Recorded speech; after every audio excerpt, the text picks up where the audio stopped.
Is presenting next? Yeah, oh, there's another presenter. Yes, so the next presenter, I wish we could talk some more.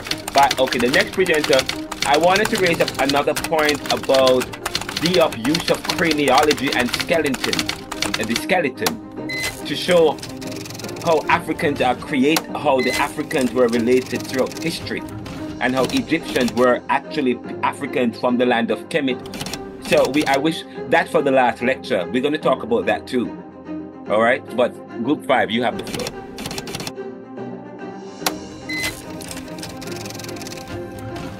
The next group is presenting. Sorry, go ahead. But thank you guys for that.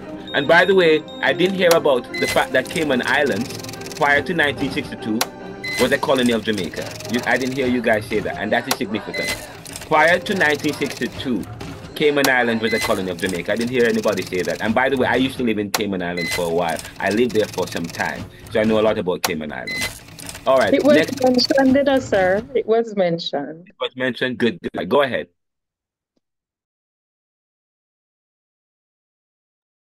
Upa, are you ready?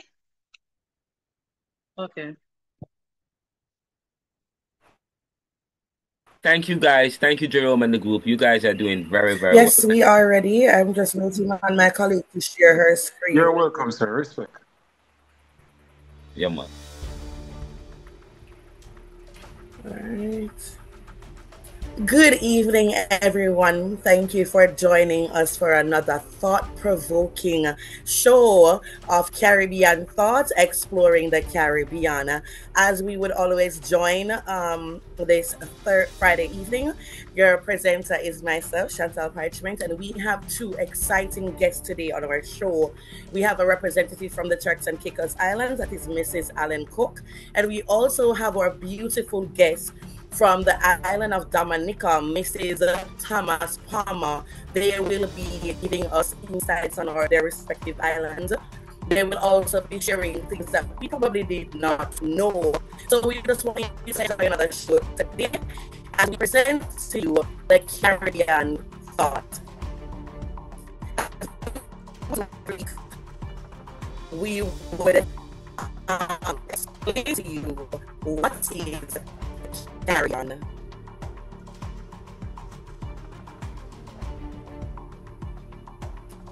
And we are having a region. Could you hold on a bit? Chantal, our class leader, monitor, is actually speaking and in this group. And I don't want to miss anything. That we are getting a little bit of static. Are you guys also hearing the static? Yes. Breaking up a bit. Yes, sir. I'm hearing a bit of breaking up. Maybe somebody's phone. Can you guys hear me now? Yes, great. Somebody's phone must be next to a device. You're perfect, and I love it. Hold on. All right. Better, everyone? Definitely. Beautiful. Okay, great. My apologies. All right, we'll continue. As we would do in every show, we tend to explain what is the Caribbean. The Caribbean is a region consisting of numerous islands and coastal territories located in the Caribbean Sea, which is often characterized by culture, diversity, and its history, marked by colonization, slavery, and migration. My apologies. As I stated at the beginning, we will have our representative from Turks and Caicos and Dominica who will come in at this time to speak about their respective islands. First, we have the Turks Islands, whom is a territory of the British colonization, and she, Mrs. Allen, will come and speak to us about the Turks and Caicos, give us the history and an introduction of what this island is all about. I will hand over to our beautiful panelist, Mrs. Hi, good evening, and thank you for having me. As mentioned, I am Umberta Cook Allen. Now, where is the Turks and Caicos Islands? What is the Turks and Caicos Islands? Now, the Turks and Caicos Islands is surrounded by the dazzling turquoise blue of the Atlantic Ocean. The Turks and Caicos Islands are a breathtaking series of coral keys and sandy reefs. Now, the islands are a British overseas territory located southeast of the Bahamas and north of Hispaniola. The Turks and Caicos Islands consist of 40 islands and keys, but only 8 of them are inhabited. The inhabited islands are Grand Turk, which is the nation's capital, North Caicos, Middle Caicos, which is home to the country's Lacayan settlements, where remnants of the homes, farming practices, and caves lie today. South Caicos, East Caicos, which is historically occupied but now largely uninhabited, Salt Key, and West Caicos, which is mainly used for tourism. Now, most of the population lives here on the island Providenciales, which is the economic or tourism hub. To date, the Turks and Caicos Island has an estimated population of 46,797 people. Providenciales is the most populated island, and here we host over 23,000 of them. Now, the island is famous for its soft white beaches, prolific marine life, and tranquil lagoons. This is typical paradise. But beneath this postcard perfect face, there's a passionate and complicated, deep intertwined history shaped by centuries of colonialism, cultural dislocation, and struggles for independence, which I'll go into later on. My, Mrs. Allen, what a mouthful. I am sure you have whet our palates with this delectable information on these twin islands. I am going to now pass over to Mrs. Palmer, who will give us a little more meat on the bone on the Dominica Island. I'll pass over to her now. Okay, thank you so much, Ms. Bashment. So today I'll be discussing on Dominica. So, Dominica is officially known as a Commonwealth of Dominica. It is an independent nation situated between the French overseas territories of Guadeloupe and Martinique. Often referred to as the Nature Island due to its luscious rainforest, mountainous terrain, and natural hot springs. Dominica attracts eco-tourists and hikers.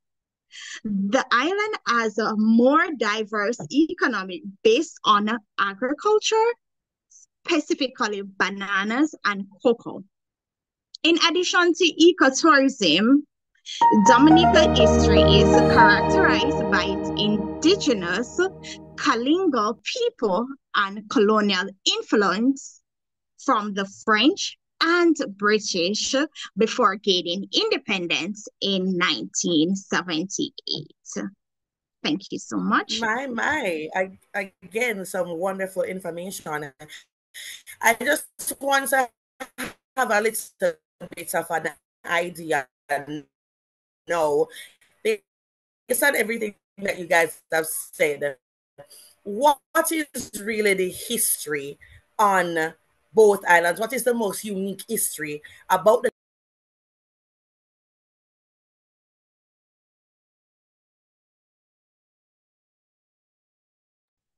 Okay, so I'll begin with the history of the Turks and Caicos Islands. Now, the history of the Turks and Caicos Island is a very complicated one, but I'm here to break it down for you. So the history of the island starts with the native Lacayan Taino population, who flourished until they were enslaved by the Spanish in the late 15th century. Now, this was a fate worse than death that made them near extinct in the 16th century. Though Christopher Columbus was said to have initially seen the islands in 1942, Spain acquired us in 1512, but failed to colonize us. Now, the Bermudians and the French settled on the region by the 1600s to be involved in the lucrative business of salt raking, leading to border clashes. The British acquired the territory in 1706, lost the island to France, retaking them in 1710, officially annexed them in 1966, and administered them from the Bahamas. Now, the Treaty of Paris of 1783 created British Dominion, and Turks and Caicos was a dependency of the Bahamas in 1799. They were self-governed to some extent.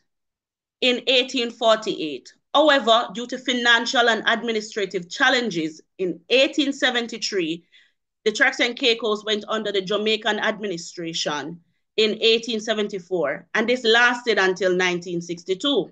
Now, why until 1962, you may ask? Well, this is because in 1962, Jamaica gained independence.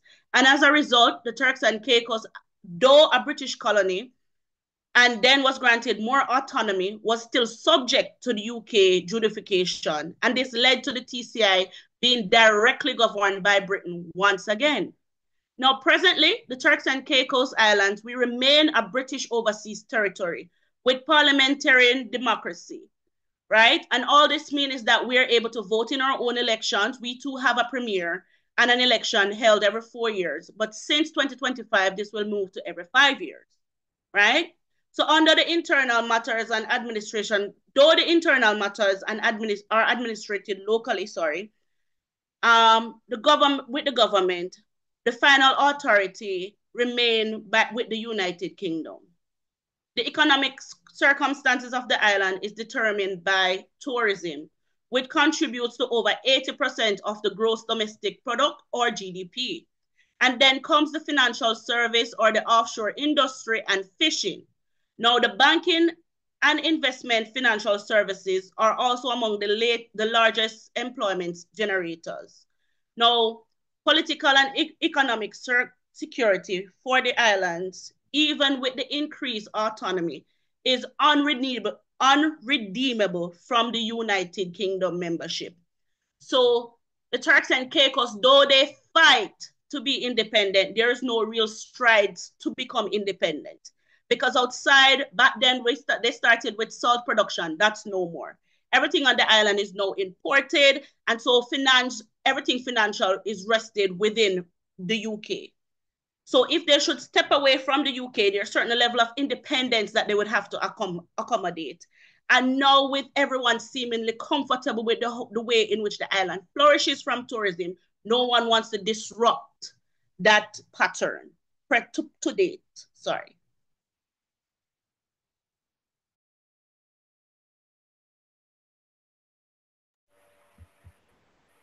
So let me get this straight. Jamaica used to control the TCI. That's what you're saying? The small island of Jamaica used to control not only the Cayman, but the TCI? Yes, ma'am. And you find that lasted for quite some time because Jamaica was... Yes. That is quite mind-blowing to know that the Caribbean has such rich history that many of us did not know. Thank you so much, Mrs. Allen. So, Ms. Palmer, I'm sure you can top what Mrs. Allen said and give us something juicy about the history of Dominica. Absolutely, absolutely. Let's talk about our people. So Dominica was one of the last Caribbean islands to be colonized due to its fierce resistance from the indigenous colonial people. So we were very fierce, we went up for it, they fought. However, by the 17th century, the French and the British began introducing enslaved Africans to work on the plantation. The abolition of slavery in 1834 marked a turning point, but formerly enslaved people were left islandless and disenfranchised. Sorry about that. The struggle for economic equality continues today, with many rural communities still facing poverty despite these historical challenges. Dominica has carved out a strong national identity rooted in self-reliance, community, and environmental stewardship. The impact of slavery remains evident in our socioeconomic disparities, yet the island people continue to celebrate their African heritage through music, dance, and storytelling.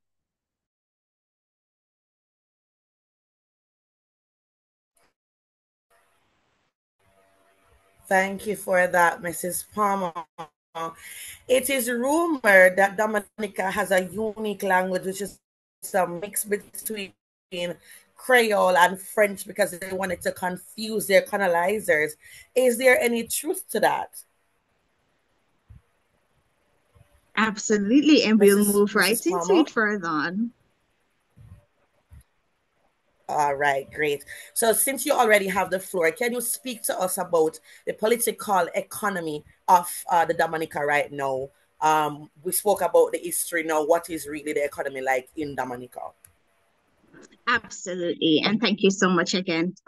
So, unlike the Turks and Caicos, Dominica is a fully independent nation, have gained sovereignty from the Britain in 1978. It operates as a parliamentary democracy and with an elected president and prime minister overseeing governance. The economy relies on agriculture, particularly from banana exports, tourism, and a growing citizenship by investment programs. This rise of ecotourism has positioned Dominica as a leader in sustainable tourism development. Thank you for that, Mrs. Palmer. Thank you so much for that information. Mrs. Allen, considering all of what was being said about the TCI and the fact that they're still dependent on Britain, you did also allude to the fact that they make majority of their fundings from tourism. What exactly is the island life like now in terms of population, residency, stuff like that? Can you just go into some information where that is concerned? Sure. So as mentioned before, the Turks and Caicos presently hosts 44,000 residents. Now, what is our current position? Now, the Turks and Caicos Islands is now a luxury tourism destination. Here, they attract a high network. We attract high network visitors. So let's reflect last year. The Turks and Caicos Islands experienced a record-breaking surge in tourism, welcoming a total of 1,959,563 visitors, right? And this include 734,000 air travel, approximately air arrivals, making that a 10% increase for just last year, right? So if we were to compare that to 2023, when we had only 1 million, 1.2 million in cruise passengers. So we saw a growth of over 30.44 increase. Now, Grand Turk is where most of where you'll find the cruises occur, not here in Providenciales. And for cruises alone, they recorded a 19.6 increase when compared to 2023. So, however, you'll find that locals have concerns, right? And this is mainly around environmental sustainability and economic dependence on external markets. So, recent governmental efforts have forced the infrastructure development and education and disaster relief, particularly in hurricane response. So here you see where we benefit from tourism mainly.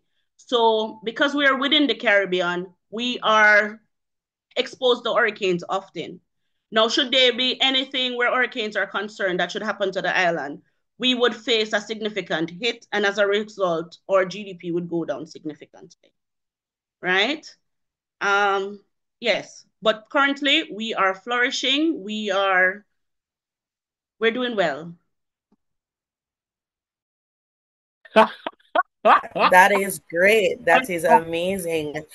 I am not so familiar with all of the little islands that is a part of the CARICOM. So I Smiling would like love for crazy. any one of you know that there might be a little prize for the person who answers first. You know how our show goes. But which of these islands, if you know, has ever been or tried to be a part of the current CARICOM movement? First person to open their mics will get that prize.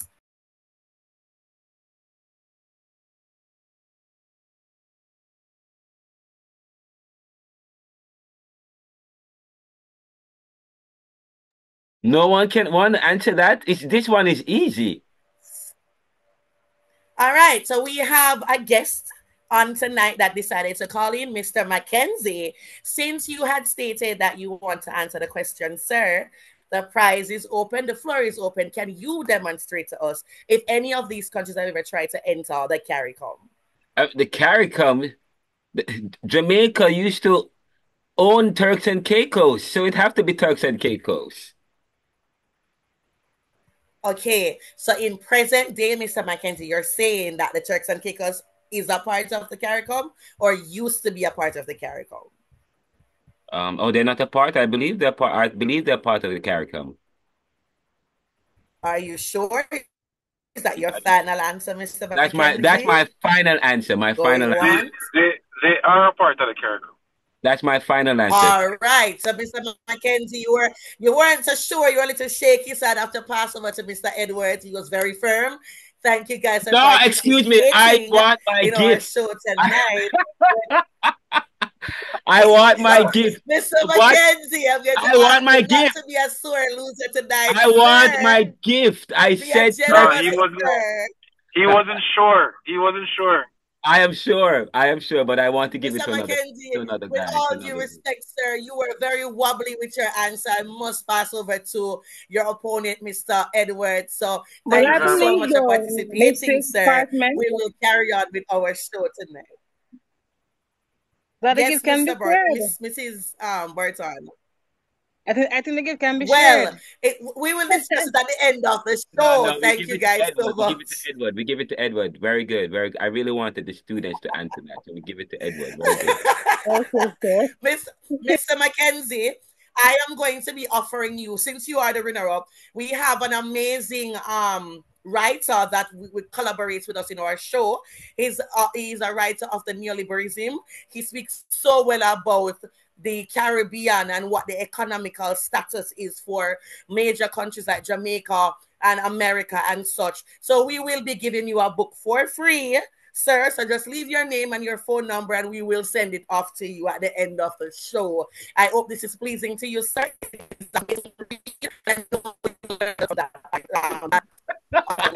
Okay? Very good. Very good. Very. Thank you. So we will now pass back over to our show. Thank you so much for that interactive break, guys. All right, so now we'll be talking about the demographic and we will go right into Turks and Caicos as it is a bigger island, well, islands that make up that small country. So we'll go right over to Mrs. Allen who will speak about the demographic of the Turks and Caicos Island. Thank you. Now, with a population of approximately 44,000, the Turks and Caicos Islands are home to a diverse mix of residents, primarily of African descent, and this is due to the transatlantic slave trade, of course. Now, while foreign residents from the US and Canada and Europe contribute to the territory's social and economic landscape, the rapid influx of Asian migrants have significantly shaped the island's demographic composition. Now, Asian migration, both legal and undocumented, has introduced cultural exchanges, but also pose integration challenges, particularly concerning employment, language barriers, and access to social services. Now, it should be noted that the native belonger population has become the minority in their own country, as foreign-born residents like myself now outnumber those with ancestral ties here in the TCI. Now, this shift has raised concern about national identity, economic opportunities, and political representation. The increasing demand for labor in the construction and service industry continue to drive migration, further transforming the island's cultural and economic dynamics. Now, as a result, you see the government here pushing policies that has been discussing surrounding immigration control. There's a large deportation effort here. We're looking largely at social cohesion and economic sustainability remain central. These topics remain central to TCI, especially for future development.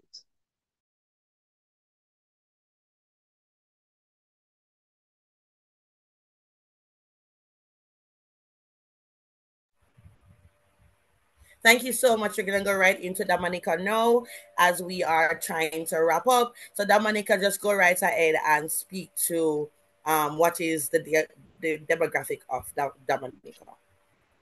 All right, no problem. So I can see that you can see that Dominica is a leading country, very leading. We're doing very well.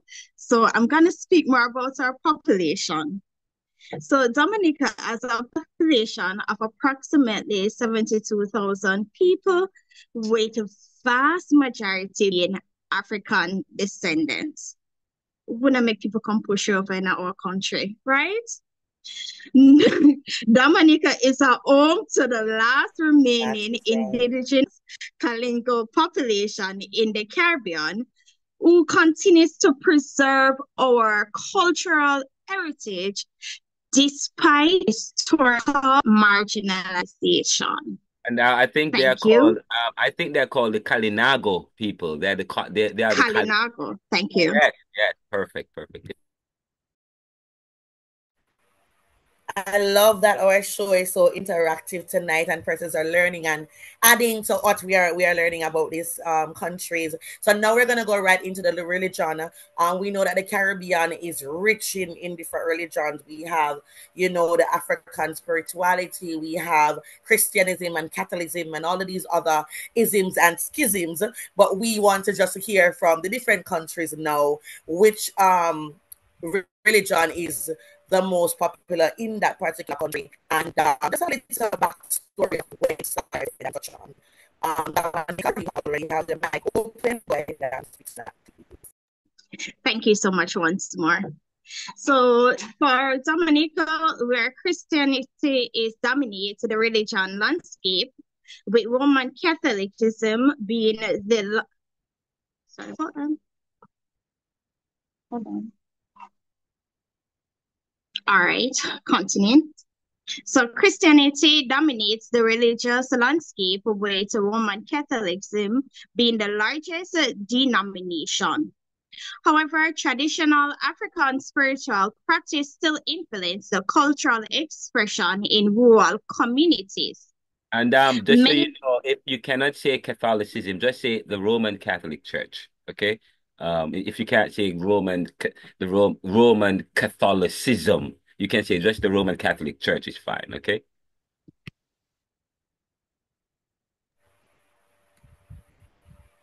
All right, sir. Thank you so much. Many.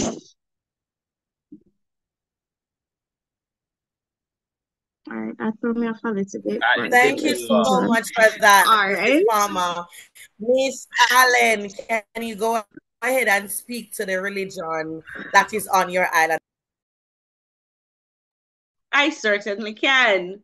Now, just like Dominica, Christianity is deeply embedded in the Turks and Caicos culture. The only difference is the Roman Catholic Church is not as great here, but we see denominations such as Baptist and Methodist and Anglican being most permanent, right? Notwithstanding the heavy presence of the Seventh-day Adventist Church here on Ireland.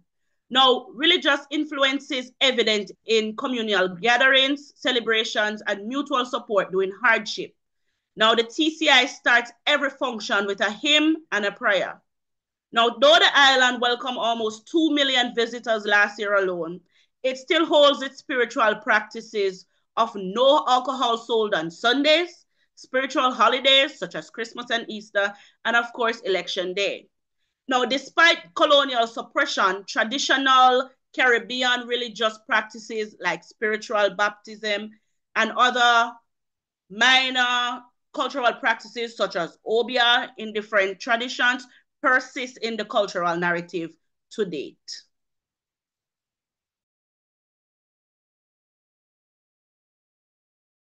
You notice that for Dominica Republic, they're 53% Roman Catholic. You notice that? Because you know who colonized them? The Spain. Spain. So you know Spain. And then you go to Turks and Caicos, you look at it's a splinter there, but Roman Catholic is only 11%. Majority is the Protestant church, Baptist or the Protestant. So it's quite interesting depending on who the dominant person is. I think you said who was the who dominated Turks and Caicos, guys? The British, sir, even today. Okay, so and all right, so there we go. We have and they have the Protestant. My people, sir, the British, my people. Yes, Jerome, your people, the oh, your people are in England. Yes, yes, the English, uh, the English people, them, you're from back then. All right, go ahead, guys. But this is a very good presentation. I love the contrast. This is very good. Keep up the good work. Who are you guys finished? Oh, what's the current position? Yes. As usual, we commend all of the persons who call in to ask your questions and give your comments into our show. So as we come off of that brief break, we're going to go right into current position of the Turks and Caicos Island and Dominica. So based on what I am seeing here, is that the economic recovery from COVID, which was a major economical hit to every country. So I'm just going to ask briefly for Turks and Caicos representative Mrs. Allen to tell us where you are now from tourism, because you stated before that majority of the income comes from tourism. So where are you now? We're kind of rebranding after COVID. What type of help did you get from the British people? Just basically overall, nothing too long, just a quick information on where we are now post-COVID. Well, post-COVID, the islands saw a full 180 in terms of recovery. So because we're heavily dependent on the United Kingdom, whatever resources that is required, they are inclined to provide.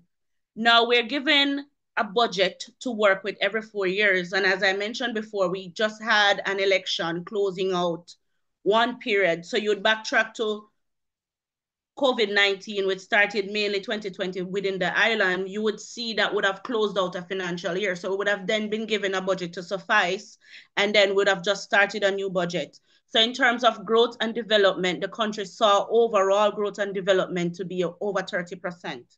And that is even within the population, right? So as I spoke about previously, the increase in migration, though Haitian migration, legal migration that is, shared the greater percentage, it was migration overall, because we are, for the most part, a sustainable Caribbean country that, well, mainly our currency is the US dollar.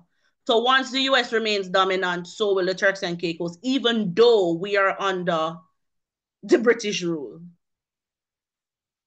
That leads up to the question that I was about to ask. As a country that is predominantly ruled by the British, they go through their governance through the British. Why is it that they use the USD instead of the pound sterling? Interesting. So from what I gathered, this because the dollar though we're in the Caribbean and governed by the crown tends to agree mostly with whoever has the world control, and presently that remains with the United States. So it is easier to use that currency within the Caribbean, or this far in the Caribbean. One of our colleagues spoke earlier about Cayman. They have their own dollar, and they're able to, because again of the British, maintain that figure among with their other resources. Now the Turks and Caicos have no resources, with the exception of salt that we no longer mine. So we're 100% dependent on tourism and the United Kingdom for sustainable development. So they decided that it was best to have it remain with the United Kingdom. So it was either to use pound within this region or the USD. Okay, and none of the islands within this region use pound. I completely do remember that show from earlier in the week where we had the representative from Cayman and Bahamas, and that was a quite interesting show. We did learn a lot from that one. Ms. Palmer, where are we now with the economic growth in Dominica, considering it's a completely independent country? It is quite further down in the Caribbean. I'm not sure what the tourism is like there. So can you just give us briefly, what the economic standing is like over there? No problem. I'll keep it short and sweet and tell you what's happening here. So Dominica has positioned itself as a leader in environmental sustainability, and it has earned the title Nature Out of the Caribbean. Recent achievements include the development of energy products. Sorry about that. Energy projects, efforts to become the world's first climate resilient nation, and the launch of ecotourism initiative that have gained global recognition. So in 2021, Dominica has made international headlines by successfully implementing a plastic ban to protect its biodiversity. Yeah, man, we're going with things.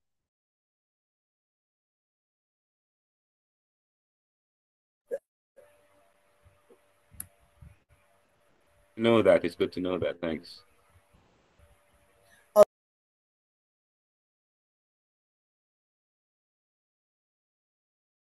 All right, so some of the noticeable figures for the Turks and Caicos, though not many, because as I spoke about migration earlier, one of the factors to consider is that we also have natives of the Turks and Caicos leaving. And so most of the residents here are imported, just like bread and every other thing. So some of the noticeable figures include Rufus, Madam Hewitt, Allen, a one former second. premier. Did you say that your people are imported, Madam Allen? Are we? We are. Are we on We top? Are we are. not That's how we consider ourselves. We are. Okay. Sorry. The migration here is so great that the locals that do remain. I remember it was a comment made by a government official here that the workers are imported just as bread and egg. And so that is one that remains, right? So we do have some noticeable figures, one of them being Rufus, which is a former premier instrumental in post-hurricane recovery. We see Charlene Kirkwright Robinson. She was the first female premier and an advocate for women in politics. Many of you would have known or would know Delano Williams. He studied in Jamaica for quite some time. He was the first Olympic athlete from the Turks and Caicos Island to compete under the British flag. And this milestone was accomplished in 2001. Now, fun fact, today he hosted the interprimary school championship here in the Turks and Caicos with other Jamaicans, and he was just there reflecting on his time in Jamaica. So he's still doing well and a big advocate for sports to date. Thank you. Okay, great. I noticed you use this big word for the first female, and the word you used was premier. For those of us who are watching who don't really understand what that is or the context in which you used it, can you just shine some light as to what exactly is a premier or who serves as a premier? Well, thank you. So premier is the highest head of office here within the British overseas territories. So similar in Jamaica, we would have a prime minister. So premier here holds the same significance. Thank you so much. So Mrs. Palmer, tell me 2 persons who are notable from Dominica and what they are notable for. Okay, no problem. So first, I'd like to start with Dame Eugenia Charles, who is the first female prime minister in the Caribbean, and she is a champion of Democrat governance. And then we have Roosevelt Spirit, who is current prime minister and advocate for climate resilience. Thank you so much. As we are about to end our show, we just want to quickly do a quick comparison on the tables. We're just going to ask just one person, irrespective of what country they're representing. So I'm going to just ask Mrs. Allen to do a quick conclusion, which is the comparison table between Dominica and Turks and Caicos. We just have a minute to just go through it quickly. Right. So while exploring both islands, we see where the Turks and Caicos Island is under the British rule, while Dominica is independent. We also look at the landscape where we saw Turks and Caicos is flat. We have no mountains, right? Just coral islands and beaches, where Dominica have mountains and rainforests. Fun fact, Turks and Caicos don't have a river, only salt water. So let that sink in. So the climate here is warm and sunny, similar to that in Dominica. Turks and Caicos is mainly for luxury tourism, while Dominica is about nature and adventure. Cost of living here is very expensive as everything is imported. In Dominica, cost of living is more affordable. And finally, we see where Turks and Caicos is considered British Caribbean, while Dominica is more French or African Caribbean. Thank you so much for that. So now as we come to the end of our show, we just want to wrap it up in a nice little bow so that, you mean, they gave you the meat, they gave you the bread, they gave you the rice and peas and the plantain. So I'm going to just come with the nice sorrel juice to wash it all down to conclude our show today. So the Turks and Caicos and the Dominica, though different in governance, share a deep connection through their histories of colonization and slavery. The legacies of these experiences continue to shape their modern realities from economic structures, culture experience. Both nations have demonstrated. Both nations have demonstrated. Hold on. And innovation. Sorry, you are breaking up, and we don't want to lose it especially for when we edit it. We don't want to lose you. Close your camera. That might help with the audio. The internet is unstable. Yes. So in conclusion to our show today, the Turks and Caicos Island and Dominica, though different in governance, share a deep connection through their histories of colonization and slavery. The legacies of these experiences continue to shape the modern realities from economic structure to culture experiences. Both nations have demonstrated a remarkable resilience and innovation in forging their paths towards economic independence and sustainability. The enduring spirit of their people, shaped by centuries of struggles and triumphs, remain a beacon of the Caribbean strength and identity. Our guest today gave us so much insights on these different countries, and we are greatly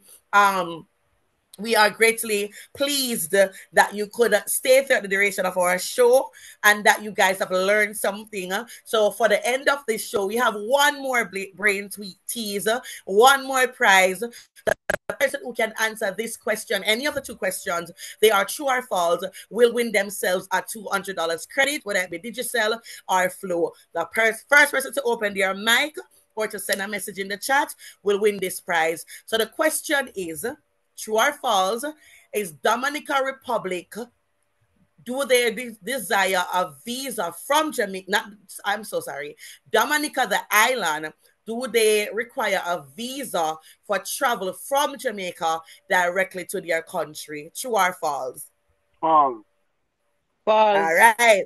Next question. Does Turks or Caicos require a visa from Jamaica, directly from Jamaica, a flight that you're booking from Jamaica, not coming from any other country?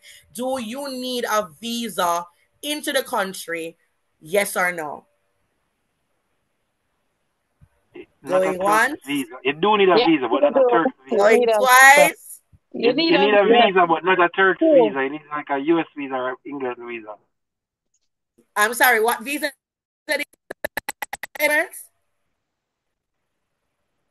Mr. Edwards? He said you need a US. A US or a British visa. But, which one do you need? Coming from Jamaica, which one do you need? I mean, isn't Turks and Caicos part of the CARICOM? And isn't Jamaica So part of they are an associated island, associated member of the Yes, CARICOM. you So do need a technically, visa. As a Jamaican, you do need a visa. A British that visa. is yes, my dear, that is true. So unfortunately, Mr. Edwards, your prize will be shared with Miss Simpson. So you will not be getting the full amount. Thank you guys so much for participating in our show today. We hope that it has been informative, and we hope that you will join us again next week for another thought provoking and culture rich Caribbean thought exploring the Caribbean. Have a wonderful night, guys. Thank you so much. That was a very good presentation. Love the question. Love the fact that you offer gifts. The book that you're gonna give me, you can donate it to the library, please. Give it to the library if you were gonna do that. Sir. Yes. So I just wanted you to see that our group is quite resilient, like our islands, and we know how to improvise, sir. Yes, I see that. Yeah, you're giving away gifts. That was very good. By the way, guys, I just want you to know that when when you guys talk about, I learned so much from the from teaching this course from and I've taught this course for a long time, and I always say I give God thanks for the opportunity to do that. Last week I learned from Idris. I always thought that it was Toussaint who was the founder of the revolution, but I learned last week that no, it was really Dessalines that's the founder of the revolution. There is no more group presentation this week. We are finishing class, but Dessalines. So if I ask you, true or false? But sorry. If I ask you who is said to be the founder of the revolution, based, who do the Haitians say? Which of these do the Haitians in Haiti say are the founders of the Haitian revolution? Dirty Bookman. Sorry, let's take for Dirty Bookman. Oliver Toussaint or Dessalines? The answer is Dessalines. Inside Haiti, Dessalines is the founder of the revolution. Outside of Haiti, Toussaint is the founder of the revolution. Toussaint. But we Toussaint. never hear about a Monday before, sir. We never hear Oliver, about a Monday. Toussaint? Toussaint. No, Toussaint is somebody who I've heard of before, but not Oliver. You're like me, bro. You're like me. I'm like you. I tell you, I learn a lot. I learn so much. If I learn so much, I learn a lot and I take advantage and I write everything down and I keep everything to memory and I do sequencing. When you learn, you do sequencing. And one of the things when you learning theories, I don't know if you do learn, they used to do learning theories at JTS and we did sequencing. One of the things you do when you learn, you do sequencing. And and I do a lot of sequencing, but it's just quite interesting to know how I'm learning from you guys and how this is important relationship teaching. And when you start, and some of you are teachers, teaching is not just about the teacher. It's not an empty jug. It's not a full jug pouring into an empty jug. Again, my job is to facilitate, and I will pour information out, and I will try to be true to academia by providing various perspectives that will challenge yours. But I'm just being true to academia, but also being true to history in terms of where we are in society, who we are as a people, and how history have been bastardized or corrupted. And now we're learning that, say, for example, history. I mean, somebody wrote recently that a professor said recently that that the Donald Trump administration is attacking memory, or MAGA means is attacking memory. Memory is in consciousness, so it's always important to facilitate a certain kind of memory among the people to continue certain privileges in the world. And so because we know that how we get information, we are going to be suspicious with information. It doesn't matter where the information come from. We're going to do our own research. We're going to push it to its logical end. We're going to even be suspicious of the logic that tells us to push it to the logical end, because we come up with a logic that nothing black no good and say Africans are black. That's a logic, but there's something wrong with it. So yeah, that's what we do. So, and by the way, earlier you guys talk about. I just want to say something. earlier, I don't know why I wrote it. One of you said we talk about the issue of colonization and fence. I just wanted to bring that point home: colonization and fence, and how when you look at the process of colonization, you steal, you corner off, then you create rules, laws, and institutions to protect. You steal, you corner off, or you build fence, and then you create rules, laws, through institutions or religions or whatever to protect. So having said that, we talk about hard work, and we talk about what is I talk about Karl Marx talking about history. The wealth that people have in society today is not necessarily based on hard work. It's based on theft. It's based on strategy and relationships and so on and so forth that has created the positions of people in the world today. And so therefore it's always good to know that. And so when we study things, we want to unearth that. So yes, we're learning today. We're learning about, first of all, I didn't know that. I thought that the Lucayan people were all killed. They were okay. And it wasn't until I learned about the Urban Indian Heritage Society, one of my fraternity brothers who went to the University of Toronto. He's the founder of the organization. They're doing a lot of research, uncovering information. And when I do my ancestry, I go to UIHS. I don't go to ancestry.com. So we're learning a lot in history. So, and take advantage of the opportunities and don't just think about passing exams. Think about, by the way, I'm going to share the article with you that I read earlier. The article is available. I'll share it with you as it relates to the Lucayan people. Lucayan people, and some of them, oh, by the way, the Lucayan people, many of them, they are closely related to the Puerto Ricans. Puerto Ricans today, when you look at the oldest fossil or bones or survivor of the Lucayan people, when you study their biology, or when you do radiocarbon investigation, and that's what is done. A radiocarbon investigation, and I think I wrote it down. Radiocarbon parting. So radiocarbon dating. You can type that up. Do research on your own. Radio, RADIO, carbon, CARBON, dating. So through a process of radiocarbon dating, which is the evidence that they use. So when you're researchers and coming to and academics trying to make conclusions, what evidence do you have to suggest that these people still exist today? What was done? They did radiocarbon dating. You can do some research about it. Just type it in, find out what is radiocarbon dating. And they were able to find the relationship between this woman who is Lucayan and the fact that she still exists today. And she is also, and the Puerto Ricans, a lot of the Puerto Ricans today are related to those. And one more thing. Please remember, I said to you in a previous class, all that I said in this class is very important. Historically, people were nomadic. The Taino people, the Caribs, they were nomadic people, the Arawakan people. And by the way, the Lucayans originate from a particular Taino people related to the Arawakan tribe. But the point, they were nomadic people, so they would travel.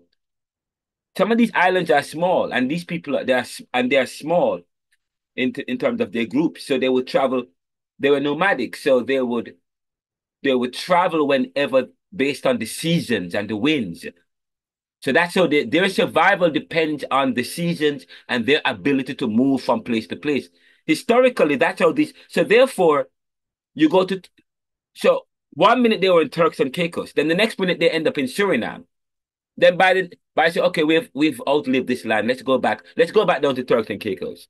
But they would they would traverse the land. By the time Christopher Columbus or some of these people show up in some of these places, they were not there at the time because they were nomadic people, and certain time in history they would move. So by the time, okay, so that's the next thing to understand, to underscore. You also need to understand the behaviors of these people, the behavior of our Wakans, of the Lucayans, of the Kalingos, of the Taino people. They were nomadic people in the sense that they would travel, they move. That's how they survived. They would move from, they were fishermen, they were agriculturists, they were so on, and they would move from place to place to place. They will never be in one place for 100 years. And they don't have fence. As I said to you, fencing is and statehood and nation. That's a European thing. But we don't think about these people in terms of how we think about people today. Okay? We cannot do that.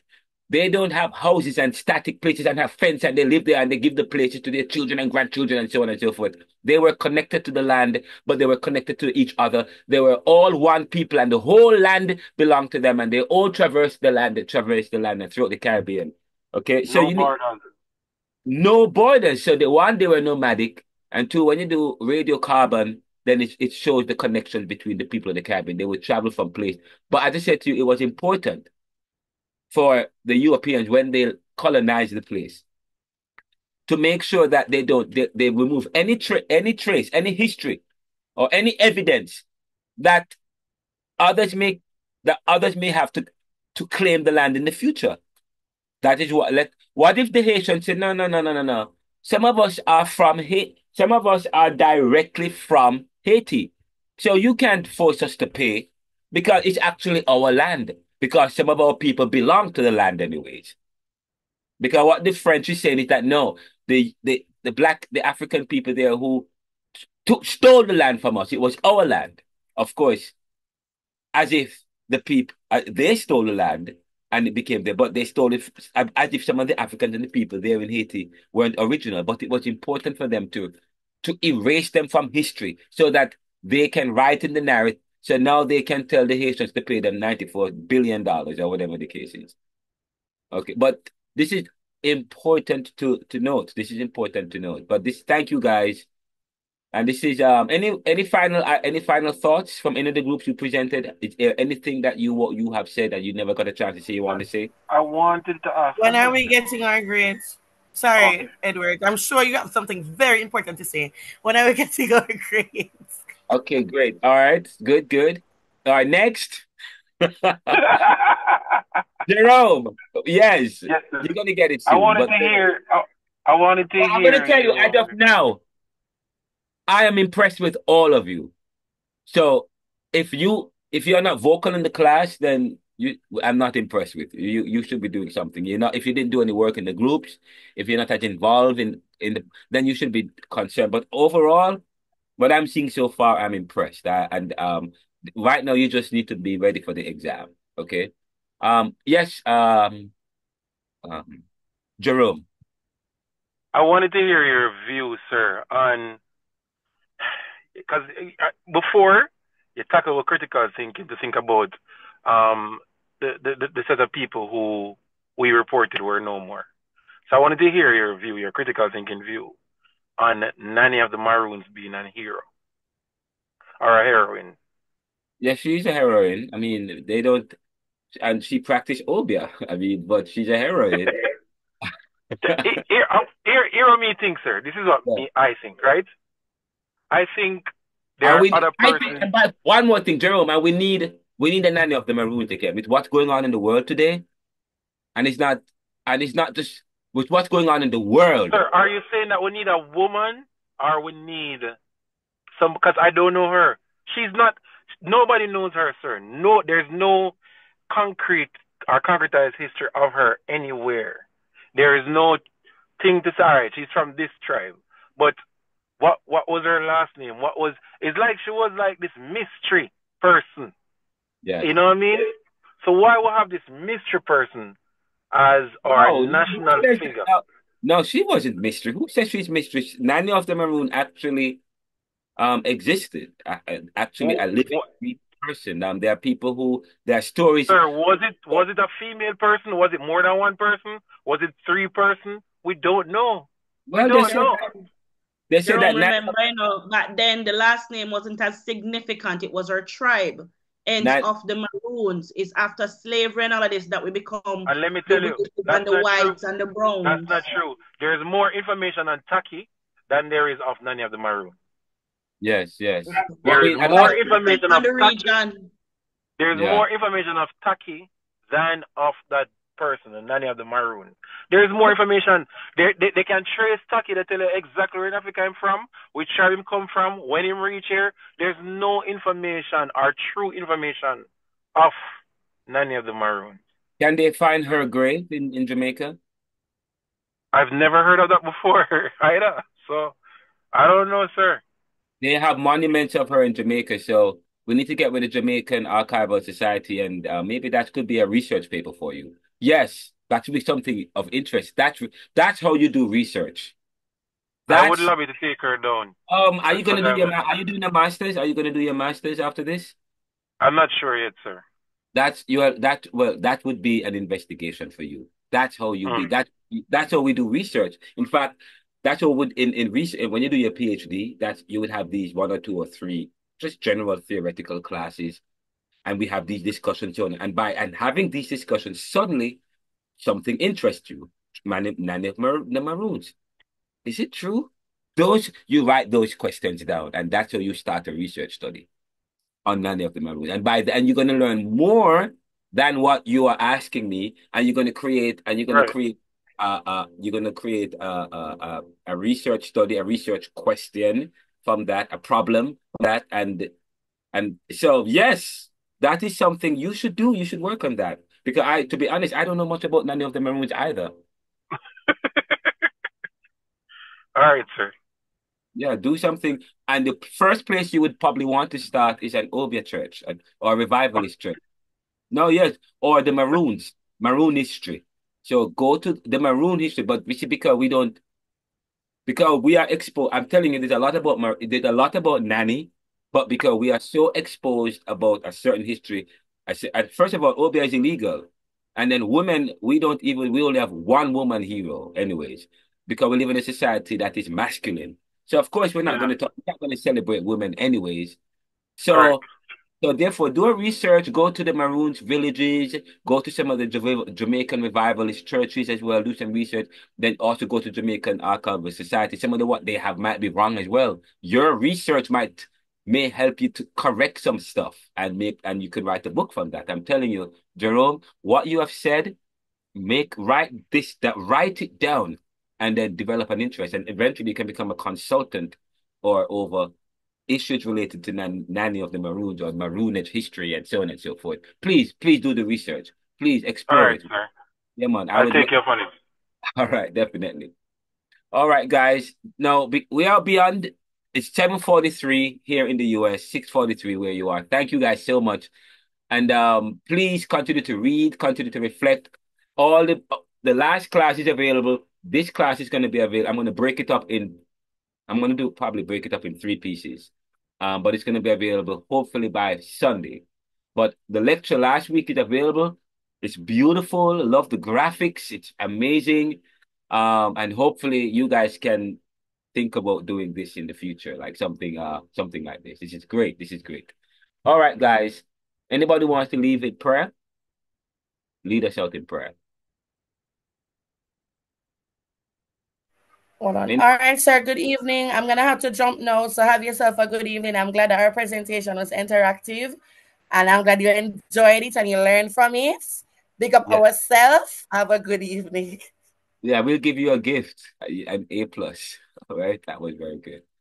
All of you. Sir, I'm holding you to that. It's being recorded. I'm holding you to that A+. This parchment? Yes. Is it going to believe? Can you please lead us out in prayer, please, before you leave? Why do you want me to lead in prayer? All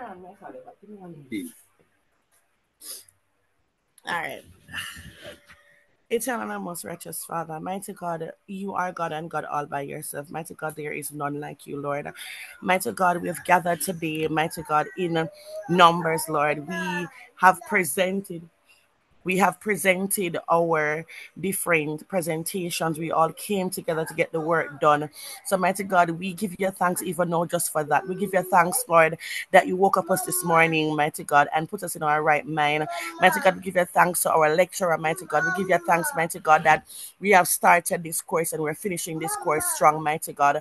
Mighty God, I ask that you will cover each and every person on this platform, mighty God. I ask that everyone who's preparing for their exam, Lord, that you will give them the mind mind to remember, mighty God. I ask, mighty God, that you will just remind them when they go in the exam room, mighty God, that everything that they studied, everything that they learned over the courses of weeks that they were in class, mighty God, that it will come easy to them, mighty God. Mighty God, you know each and every person who is on this live tonight, Lord. Locate them in a special way tonight, Jesus. Cover each and every one of them under your blood, Lord. Mighty God, we know that there's nothing that you cannot do, Lord. So we leave it in your hands even now. Mighty God, I ask that you will cover, oh God Almighty, our lecturer, mighty God. You know him by name. You know his circumstances. You know everything that he is doing, mighty God, every situation, Lord. Mighty God, I ask that, oh God Almighty, you'll continue to give him thought-provoking ideals, mighty God. Allow him to continue to write down his thoughts and his words, God. Mighty God, I pray that every single thing that he touches, mighty God, will flourish. Mighty God, I ask that you will just continue to give him the know-how to do the things that he is doing, Lord. Mighty God, I ask, oh God Almighty, even now, that your will be done over each and every one of our lives. In Jesus' name we pray. Amen. Wow, thank you so much. Thank you so much for that prayer. And I'm actually trying to Amen. send you guys the thing that I found earlier. Is this it? Right, I can't find it. I found an article earlier. Um, and to be honest, you won't find it. They hide these articles. I'm telling you. Let me see. Why are they not? Okay. Copy the link. Why am they not allowing me to share the article? Uh, let me share. Okay, desktop site. Um, okay, hopefully I'm gonna share this article with you. I'm gonna share it in the group. Okay, guys. I shared. It's called DNA analysis reveals the extinct Taino people never died out. Let me copy the link. Let me see if I was trying to send it to you guys just now. And for some reason, my phone is acting weird. It's not allowing me to paste anything. All right, I was trying to send you guys, but the article says DNA analysis. For those of us, you can go, but those of us who can stay, let me read the article. It says I was trying to send it to you guys, but it says when Columbus arrived, the Caribbean islands were populated by people known as the Taino. Most likely, they were descendants of the Arawaks of South America, and Taino was actually just their language. At the time, they were known as Lucayans, locally in the Bahamas, Greater Antilles, and Northern Lesser Antilles areas. They dominated. They courteously greeted Christopher Columbus when he landed in the New World, but within 30 years, according to Spanish accounts, the Taino were all gone, victims of European pathogens, smallpox in particular, and the brutality of the newcomers. Locals have long insisted that this isn't true, that they were simply written out of history. Now, a DNA analysis reveals the locals were right, and at least one modern Caribbean population includes Lucayan Taino descendants. DNA was extracted from a Lucayan Taino woman who lived about 1,000 years ago, according to radiocarbon dating, or about 500 years before Columbus appeared. Researchers believe her people arrived in the area some 2,500 years ago. As can happen when serendipity is at play, she was found by researchers looking for something else entirely. After a shipwreck at Devil's Backbone off the Bahamian island of Eleuthera in the 1600s, Captain William Stiles and his crew and passengers found shelter in a cave Bahamians call Preacher's Cave. In the early 2000s, archaeologists began digging there to learn more about their surfers and were surprised to unearth artifacts and intact burial sites from long before sails. With low expectations due to the fragile nature of DNA in hot humid environments, DNA researcher Hannes Schroeder examined 5 teeth from the cave and found a single tooth from a female that had sufficient DNA for sequencing. Schroeder's team was able to sequence, hear the word sequence again, each of the tooths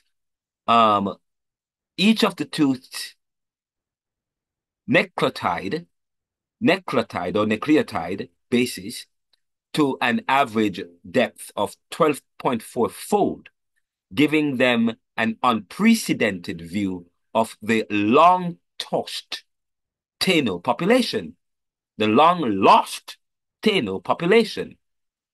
Again, so they looked at the teeth of this woman and found that it fit and resembled that of the long-lost Taino population based on radiocarbon dating.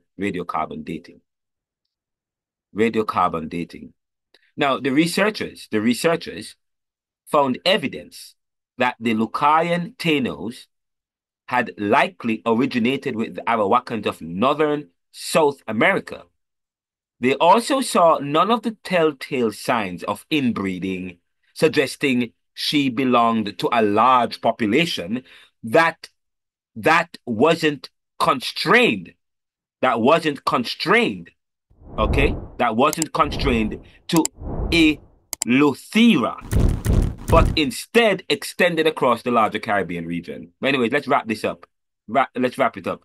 Most exciting was that researchers were able to document components of this woman's genome in modern Caribbean populations today. Puerto Rico became an area of special significance due to the high levels of African and European ancestry in modern Puerto Rico. The native components are difficult to discern. However, when we compare only the estimated ancestry clusters that reflect non-African European ancestries, there are clear similarities between Puerto Ricans, Arawakan speakers, and the ancient Taino, says the research. The analysis also finds that their DNA diverge from modern Puerto Ricans only recently. And it goes on and on and on. And you can find the article. I'm going to send when my phone decides to work, I'll send it to you, because I think for some reason I'm not able to send, but I'm going to send it to you guys. But this is interesting. This is powerful. Okay? Read it, guys. Tell me what you think about that. And we know this is true because and this is not UIHS, this is not the Urban Indian Heritage Society. The Urban Indian Heritage Society is already conducting their own study. So all these studies are corroborating each other. And with the history that we have and what we have already said, this is interesting. We're going to end class. What good?